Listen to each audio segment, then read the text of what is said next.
Hello, good afternoon. My name is Stephanie Toledo, and today for my role play intervention, I will be using cognitive behavioral therapy with trauma informed care.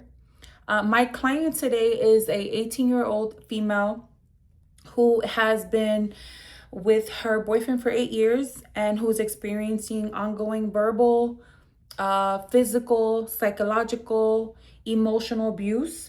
The client appears motivated to seek help and she expresses significant fear regarding her safety and future. The client reports feeling trapped in her relationship and fears that if she leaves him, her boyfriend will seriously harm her and possibilities of killing her or hospitalization. She states that he has previously threatened her and she's afraid if she leaves him that the outcome will not be good. The client reports increased anxiety, fear, hopelessness, confusion, and difficulty making decisions regarding her safety. So I will be introducing the client. Hi Bella, how are you? Nice to meet you. Nice to meet you too. Please have a seat. Please right get here? comfortable. Yes, ma'am. Okay. I did put a blanket there in case for comfort. Thank you. You're welcome. Appreciate it. I'm kind of a little intimidated today, scared. Well, I thank you so much for coming in. I do want to assure you that whatever is talked about today, it's confidential, so it will stay here. Okay. Okay? Thank you. You're absolutely welcome. So, what brings you in today? Well, it's kind of scared to talk about my situation. The reason I came in today was due to I have a relationship with my boyfriend for 8 years.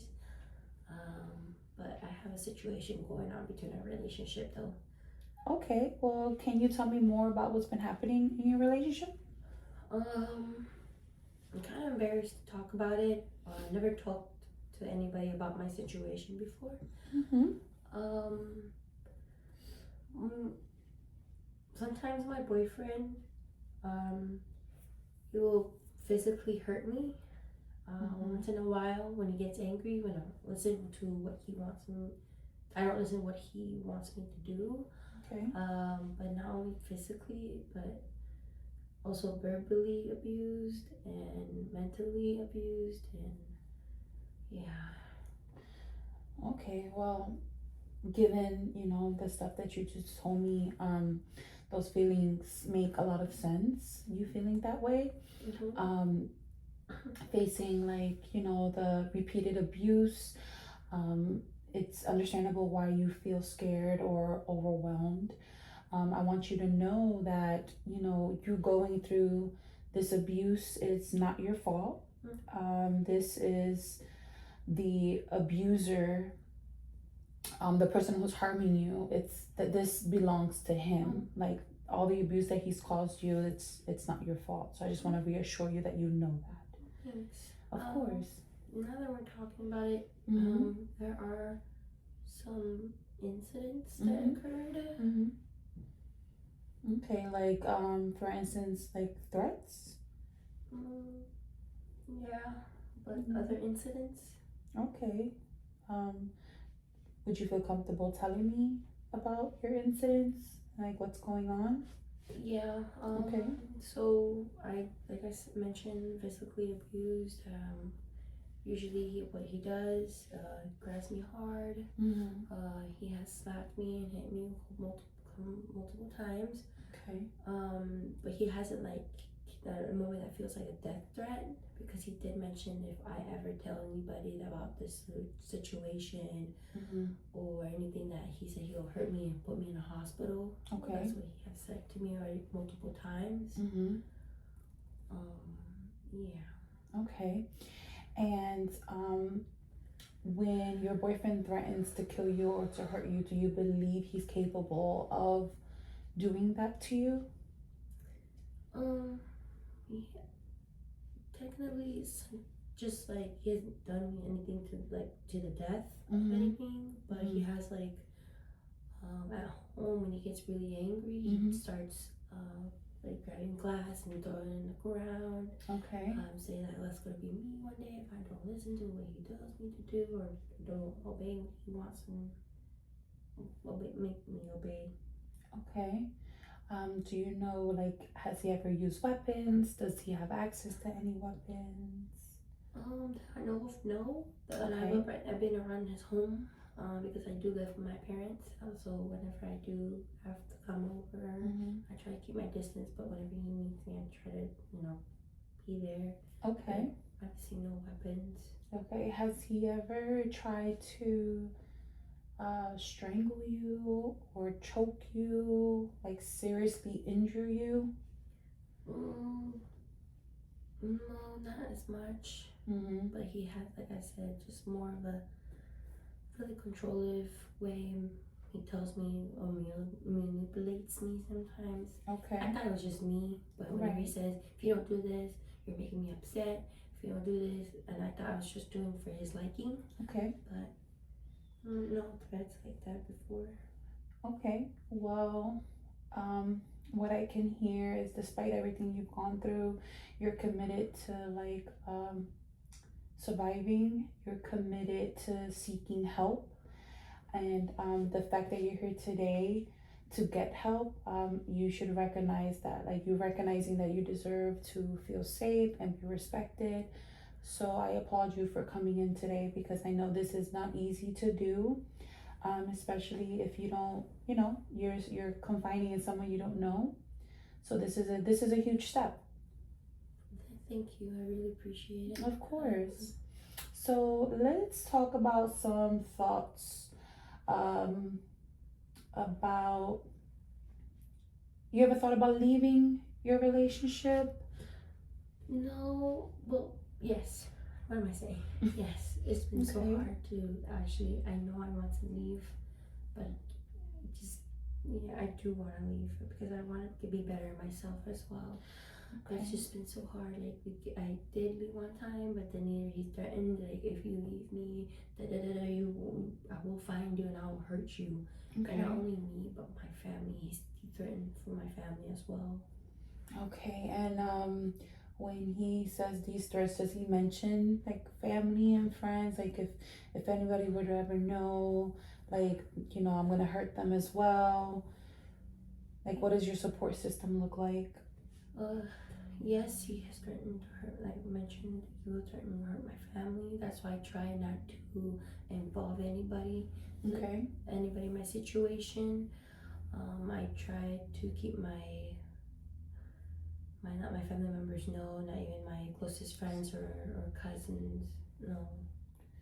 Okay, and who is your support system? Like, who's helping you? Nobody knows about my situation, but the only thing that keeps me moving on is mostly my cousin. Mm-hmm. She's been there for me for the longest. Okay. I have not mentioned about the abuse, but she has told me like observations that she's seen about my boyfriend, like seems controlling, and so the only person that's been in my side mostly was my cousin and family members as well. Yeah, and let's. I would like to talk more about your family.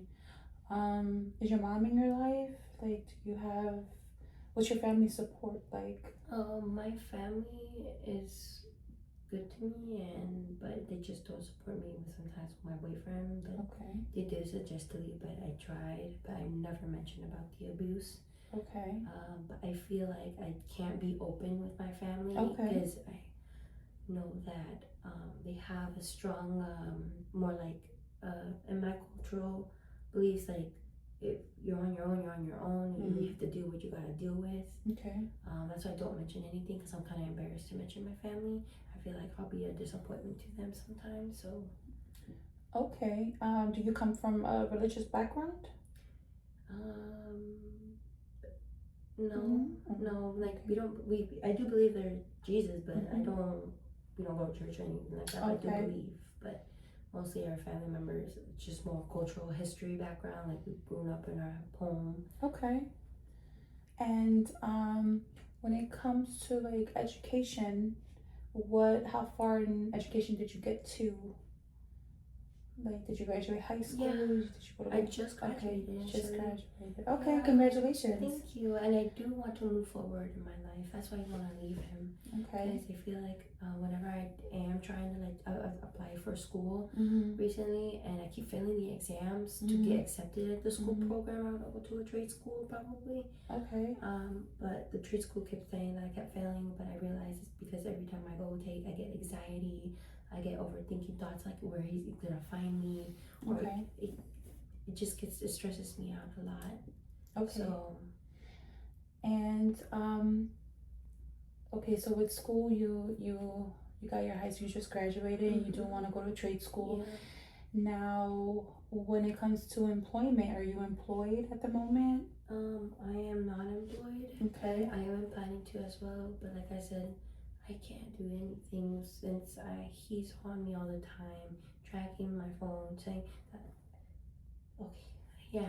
I mean, I just want to make sure he doesn't know that I'm here either. Okay. So, but yeah, I do want to move forward in my life, and I do need the assistance. I need to help in knowing how to cope with this and how will I be safe. Okay. So how do you deal when you get those threats from your boyfriend? How do you deal with your coping with the stress and the anxiety, the fear? Like, how do you cope with that? Like, do you have any methods that take your mind off things that make you happy? Things like that. What makes you happy? Like, do you have anything that when you're absolutely stressed out and you have nowhere to turn to, that it takes your mind off of what's going on? I usually just the things that I know off the top of my head. Like I said, I talk to my cousin throughout my day, how everything goes. I do have a pet that I like to contain because it gives me security, just hugging them and comfort. I do find in that. Okay. Do you do activities? Because I know you mentioned that you're afraid he's gonna track you down. So do you stay home, like listen to music, or like what helps you get out of that stress? Like, what helps you calm down? I do try my best to go somewhere safely. I do love playing games. Okay. It does relieve me from a little bit from thinking what's happening in the outside world. Okay. I do listen to music. It does calm me down as well. Okay. But I do get anxious still, and I realize I get paranoid. Like I feel like someone's there sometimes. You mentioned, you have stress and anxiety. Now, do you cope with that with any alcohol or any substance abuse misuse? No, I don't use any substance use, but sometimes I would like to work on as well. Like sometimes I just want to get out of this relationship and I want to be free. And there's always moments that once in a while comes up. And I feel like if I wasn't existing, what will I do with my life? Okay. Plan to not kill myself, but tension does come up. Okay. But I just want to get done with this. Of course, and that's what my first priority is to come up with a safety plan for you to make sure you are safe. Make sure you have your emergency contacts in case you need to leave. Like, who would be there to pick you up? Who would be there to pick up your calls? Like, let's say if you're home with him and you see that he's angry, if you make a phone call, do you have like a cue to let that person know, like, I'm being abused and you need help, to call? Like, I know you don't get law enforcement, but if it got that bad, to call law enforcement and things like that. I've been always scared to be reaching out the law enforcement. But I would love to do a safety plan. Okay. Just for my safety. Of course. And your safety, because I'm scared that whoever I get involved in my situation, he has threatened that he will hurt the person that knows. Okay, well, I do have what's called a grounding exercise for you. It's called a 5-4-3-2-1 grounding exercise. And what that does is it's gonna help you reduce the anxiety and the stress, because that's something that you're suffering I from. appreciate that. Of Do you course. have a form? I do actually. It's right here. So if you look at the instructions, the 5 is wherever you're at, whether it's inside or outside, you can see like 5 things that you see. Mm-hmm. Okay, and hopefully they're happy images, right? Mm-hmm. And the 4 is for 4 things you can touch. Okay. So something that can, some people are sensory, so like things that are soft, or like a pillow or a teddy bear, or texture. 3 is 3 things that you can hear. Okay. So probably maybe music or like ocean sounds. Or things that I hear in my environment. Things that you hear in your environment, maybe like the birds chirping might calm you down. Okay. You see, so if you go down to number 2 is 2 things you can smell and 1 thing you can taste. Okay. So those may help you regulate yourself to kind of calm down and think, okay, I'm gonna be okay, because sometimes you can cause a panic attack. Yeah. Sometimes when you're feeling overwhelmed and filled with anxiety, you may feel like, oh my God, this is too much. I'm having, I'm having a panic attack. So that exercise may help you. Yeah, there's moments that I do that I can't focus. Have you ever had like suicidal thoughts? Yes, I did. Okay. Once in a while, but not badly. Like I don't hurt myself. Okay. It has come up because at the same time I feel like I can't escape the situation. Okay. So the next step for us would have to be the safety planning. So making sure you have the people that care about you, that you get to call them and they understand, like, okay, this is happening to her. We gotta do something about it. Understanding the trauma bonding, understanding where that trauma is coming from, to help regulate your anxiety, your stress. We can do more activities that will probably help you. How do you feel about that? I appreciate that. Of course. And I can help probably give you information, the only person you can contact for that as well. Okay. I would love that. Are we gonna do it for this appointment or another appointment? We can go over those strategies today. Like I said, making sure like your contacts are in order, emergency contacts are in order, making sure that whoever's on your call log, they're like emergency contacts for you. That is a top priority for your safety. So make sure you're safe. Are you okay with that? I do, actually. Thank you so much. You're very welcome. Really appreciate it. Of course.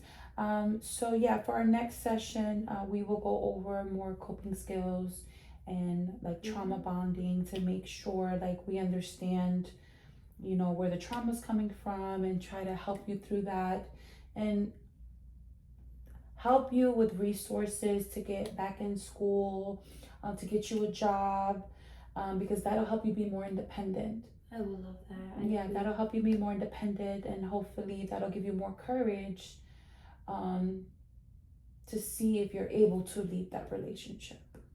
Thank you so much. You're very welcome. So after this conversation, like how are you feeling with the conversation we just had? I feel more relieved. Okay. I feel like I'm this glad. is out of my back. Of course. I can't share this with my family. I can't share this with my friend, with no family members. Okay. I really hope that this will work out and find a place to go, because I don't have anywhere to go. If I can't go back home or a situation, I'll come back to you. Or do you have a safety house, or I can? We will try to provide resources for you. I don't want to guarantee anything, but I will try my best to find resources. The family dynamics before your mom, your best friend, your cousin, and see what we can do with them to get you in a safer place. Okay. For now, it's just up between us. Right? Yes. For now, this is confidential. What happened here stays here. What's said here stays here. Thank you so much. Of course. So it was a pleasure meeting you, and thank you so much for coming in. This is not easy, so I'm very proud of you for coming in today. Thank you. Okay, you're very welcome. Bye. That was 19.